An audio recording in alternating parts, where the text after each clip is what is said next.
High, Shiny this side. Welcome back to our channel to a new mini blog. তোমরা আগের mini ব্লগে দেখেইছো আমরা ready সেডি হয়ে চলেছি সৌভিকদার আইব্রো ভাঙতে। সৌভিকদার বাড়ি পৌঁছে গিয়ে আমরা দেখি একটা ছোট্ট রাজকন্যা যে কিনা ঘুম থেকে সদ্য উঠেই চলে এসেছে সৌভিকদার আইব্রো ভাতে নেমন্তন্ন খেতে। আর হিয়ার ইজ সৌভিকদা দ্য গ্রুম। বলা ভালো সুপার এক্সাইটেড গ্রুপ। নিজের বিয়েতে যে কেউ এরকম ভাবে নাচতে পারে সৌভিকদাকে না দেখলে তোমরা কেউ বিশ্বাস করবে না। ওয়েট করো, আসছে ব্লগগুলো। আর সুপার এক্সাইটেড হওয়াটা কি খুব দোষের? 16 বছরের ভালোবাসার সম্পর্ক, এ কি চারটিখানি কথা? তো যাই হোক, সৌভিকদাদের বাড়ি গিয়ে আমরা একটুও ফিল করিনি যে আমরা সৌভিকদার বন্ধু। ওখানে সবাই এত ফ্রেন্ডলি ছিল, সবাই ফ্যামিলি মেম্বারের মতোই আমাদেরকে অ্যাকসেপ্ট করেছিল।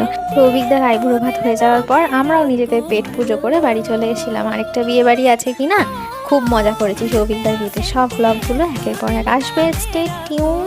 আর সাবস্ক্রাইব করতে ভুলো না কিন্তু। আর দেখো, ঢের ছেলে মায়ের আদর খায়, একটা হামি খাওয়ার ছবি আছে, পারলে আমি সেটা অ্যাটাচ করে দেবো। আজকের মতো এইটুকুই থাকছে, দেখা হচ্ছে নেক্সট পার্টে। চলো আজকের মতো টাটা, বাই।